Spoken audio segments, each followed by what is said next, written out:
trying to do here is, okay, you were given, or we were given 3 points, and obviously if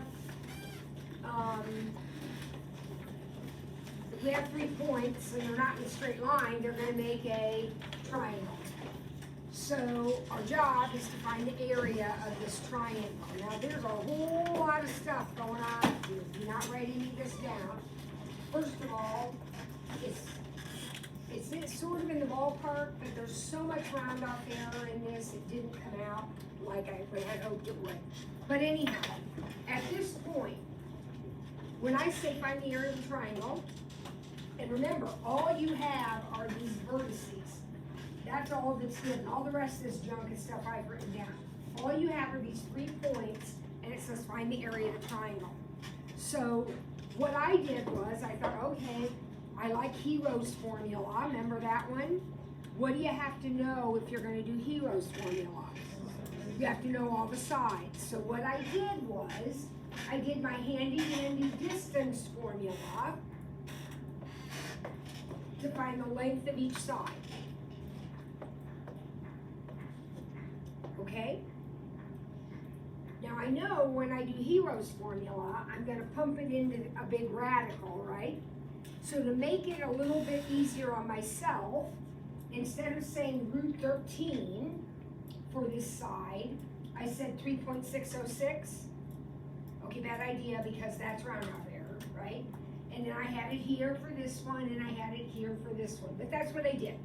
Because I know if I'm going to use Hero's formula, I need all 3 sides, okay? So then I added up those 3 sides and divided by 2 to get the semi-perimeter.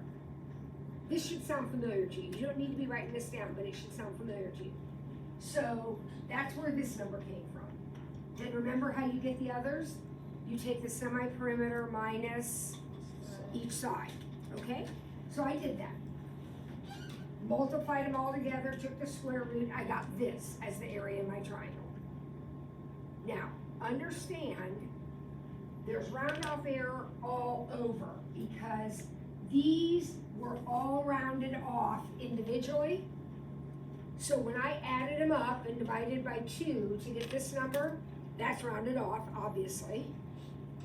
And then when I took that minus these to get these, I really have round off because now I'm subtracting rounded off numbers, right? So it's full round off error. The area is somewhere in the ballpark of 5 point something. Okay. Boy, that was a lot of work, and it gave me an answer that's not right. It's close, but it's not right. Luckily for you, there is a procedure, and I think, and Mr. Shadio agrees, this is one of the coolest things ever. You aren't going to believe this. And because of my round off, it's not going to be quite as impressive as you thought. I hope I turned this on. Yeah. But here's what you do, real quick. And believe it or not, we're going to get this done before lunch because it's so fast. It's a snap of a finger. I want you to pick a point to start at. Which one do you want, A, B, or C? C. All right, we're going to start with point C. You've got to pick a point to start. The point you pick doesn't matter, but pick one. Then you're going to write what's called the directed distance from that point to each of the other points. So I'm going to denote it like this as a vector from C to A. Now this is so easy. Please don't let the language of the symbols confuse you. If you are going to walk from -1 to 1, how many steps are you taking? 2. All right.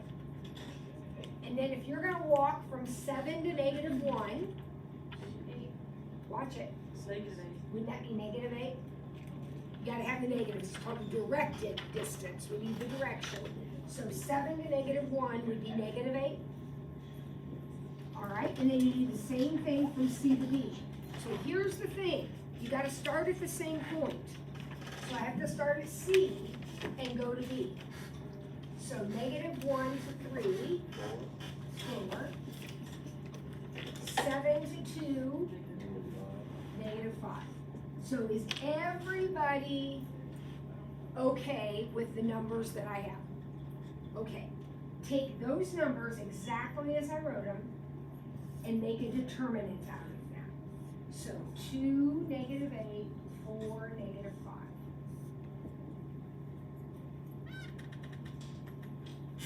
Just exactly the way I wrote them, just and evaluate that. So you all know how to do that. Multiply, multiply, subtract. What do you get? 22. 22.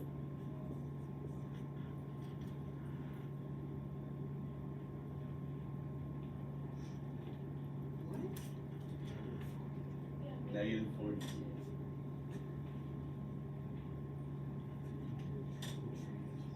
Negative 42. Yeah, I get 22. Negative. This is craziness. This is craziness. Okay, yeah. That's right. How did I get?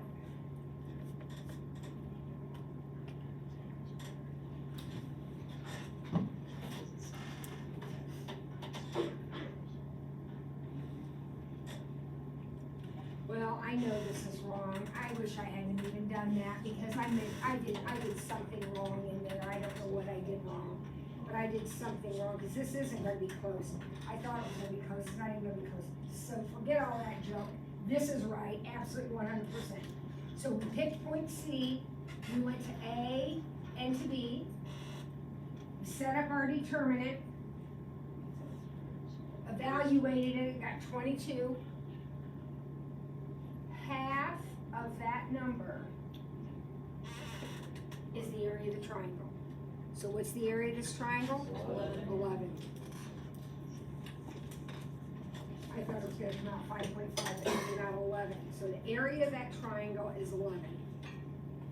Now, just to show real quick, what if we used point A? What would be our two vectors if we used point A? If we went from 1 to negative 1, that would be negative 2. And then negative 1 to 7 would be 8. Now we have to go from here to here. So 1 to 3 is 2. And negative 1 to 2 is 3. So what's the value of this determinant? Negative 6 minus 16, negative 22. And half of that is negative 11. Now, it's possible it comes out, you just have to ignore the negative. Because if I put these two in a different order, it would come out positive. So don't worry about the negative. But see how it's going to be exactly the same? No matter which point you start from. I'm going to figure out what I did wrong here. I'll get back with you on that. Because that should have been a whole lot closer than that was. All right, let's go ahead and go to lunch. Please be back at 45. I need you back at 45. 45. 45. Okay. I'm only supposed to give you a 30-minute lunch. Spoiled rotten.